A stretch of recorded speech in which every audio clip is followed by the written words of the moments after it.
Hello everyone, welcome back to our channel Marathi digital world. मित्रांनो, ITI चे registration process सुरू होऊन बरेच दिवस झालेले आहेत आणि तुम्ही सर्वांनी रजिस्ट्रेशन प्रोसेस कंप्लीट केलेली असेल. डॉक्युमेंट व्हेरिफिकेशन झाल्यानंतर तुम्हाला ऑप्शन फॉर्म फिलअप करावे लागतात. मित्रांनो, या व्हिडिओमध्ये आपण ऑप्शन फॉर्म कशा पद्धतीने भरायचे त्याविषयीची सगळी इन्फॉर्मेशन बघणार आहोत. मित्रांनो, व्हिडिओला न स्किप करता संपूर्ण बघा, जेणेकरून सर्व डिटेल तुम्हाला व्यवस्थित समजतील.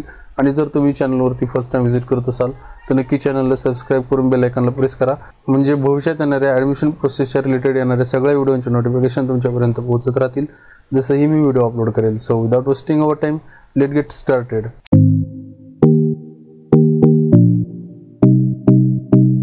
मित्रांनो, नेहमीप्रमाणे तुम्हाला वेबसाईटची लिंक डिस्क्रिप्शनमध्ये प्रोव्हाइड केलेली आहे. त्या ठिकाणी क्लिक करून तुम्ही डायरेक्ट ॲप पेजवरती येऊ शकता. मित्रांनो, ही गोष्ट तुम्ही मोबाईलवरती सुद्धा करू शकता, पण मोबाईलवरती करत असताना गुगल क्रोमचा यूज करा आणि डेस्कटॉप व्ह्यूमध्ये त्याला वापरा, म्हणजे तुम्हाला सविस्तर माहिती संपूर्ण दिसेल. तर ठीक आहे, ह्या पेजवरती आल्यानंतर सर्वात अगोदर तुम्हाला काय करायचं आहे, तुमचं युजर ID आणि पासवर्ड टाकून लॉग इन करून घ्यायचं. या ठिकाणी रजिस्टर्ड कॅन्डिडेट लॉग इनचं ऑप्शन आहे. ज्या विद्यार्थ्यांचं आणखी रजिस्ट्रेशन केलेलं नाही त्यांनी त्यांच्यासाठीचा रजिस्ट्रेशन कशा पद्धतीने करायचं याचा व्हिडिओ मी ऑलरेडी यूट्यूब चॅनलवरती अपलोड केलेला आहे. तुम्ही त्या ठिकाणी जाऊन तो व्हिडिओसुद्धा चेकआउट करू शकता.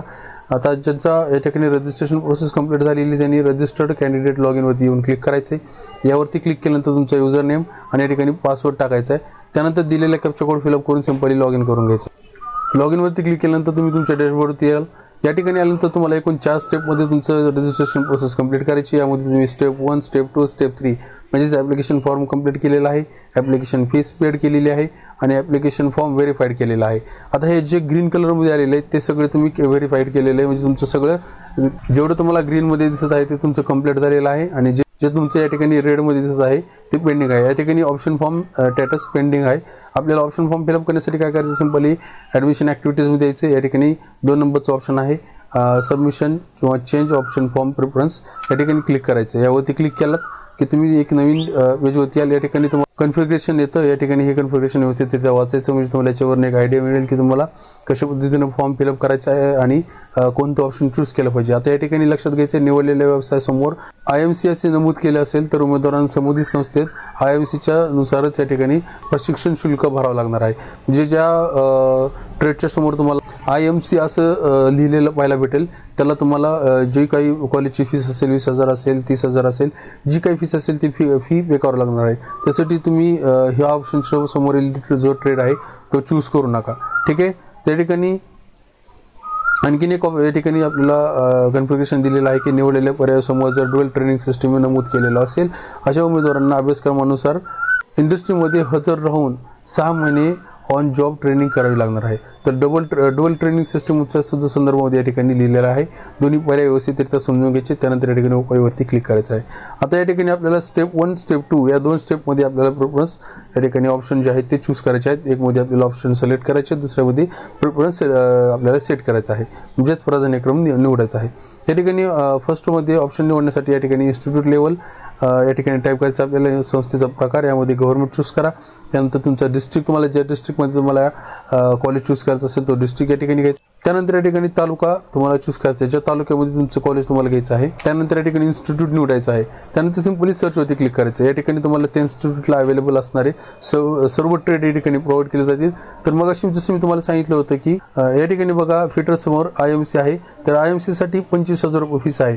जर तुम्ही चुकून हे कॉलेज हा ट्रेड निवडला जो की IMC लिहिलेला आहे तर तुम्हाला या ठिकाणी त्याची जर तुम्हाला ह्यानुसार जर तुम्हाला नंबर लागला तर तुम्हाला 25,000 रुपये पे करावं लागते. सो तुम्ही हे अवॉइड करायचं, IMC वाले टाकायचे नाहीत. तर त्यासाठी या ठिकाणी NSQF जे ऑप्शन पाहायला भेटतं ते तुम्ही चूज करायचं आहे.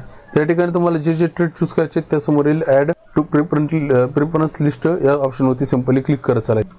तर तुम्ही त्या ऑप्शनवरती क्लिक केले की added to preference list blue कलरमध्ये असं होईल. पहिल्यांदा ॲड येतं, त्यानंतर ॲडेड ऑप्शन होईल.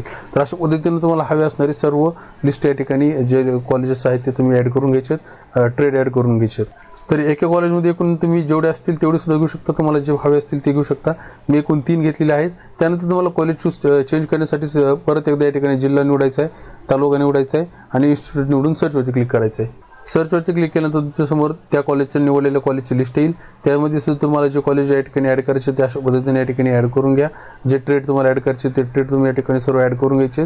त्यानंतर तुम्हाला दुसरं कॉलेज चूज करायचं. अशा पद्धतीने तुम्ही सर्व तुम्हाला हवे असणाऱ्या कॉलेजचे ट्रेड आणि कॉलेजेस निवडून या ठिकाणी निवडून घ्यायचे. त्यानंतर एकदा का तुम्ही सगळे कॉलेजेस ॲड केले की सेकंड स्टेपवरती आपल्याला क्लिक करायचं आहे। या ठिकाणी तुम्ही प्रेफरन्स सेट करू शकता। प्रेफरन्स सेट करण्यासाठी काय करायचं, तुम्हाला जर समजा हे कॉलेज तुम्हाला वर घ्यायचं असेल तर सिंपल यावरती क्लिक करायचं आहे आणि असं उचलून तुम्हाला वर ठेवायचं आहे। त्याच पद्धतीने जर तुम्ही मोबाईलवरती करत असाल तर तुमच्या मोबाईलवरती कॉलेजवरती टच करून धरायचे आणि त्यानंतर वर स्क्रोल करून ते कॉलेज सोडून द्यायचे। तर अशा पद्धतीने तुम्हाला हवे असणारे प्रेफरन्स व्यवस्थित सेट करा। प्रेफरन्स सेट करून झाल्यानंतर तुम्हाला खाली या ठिकाणी जनरेट अँड सेव्ह PDF हे ऑप्शन पाहायला भेटतं। सिंपल यावरती क्लिक करायचं आहे। यावरती क्लिक केल्यानंतर तुमच्यासमोर PDF जनरेट होईल, त्याची तुम्ही प्रिंटआउट काढून घ्या किंवा ही PDF सेव्ह करून घ्यायची आहे। तर अशा पद्धतीने तुम्ही तुमचे जे ऑप्शन फॉर्म आहेत ते फिलअप करायचे आहेत। तर मित्रांनो अशा पद्धतीने तुम्ही ते इझिली तुमचे ऑप्शन फॉर्म जे आहेत ते भरू शकता। याचा रिझल्ट जो आहे म्हणजे फर्स्ट राऊंड कधी लागणार आहे हे सुद्धा मी तुम्हाला या व्हिडिओमध्ये सांगत आहे।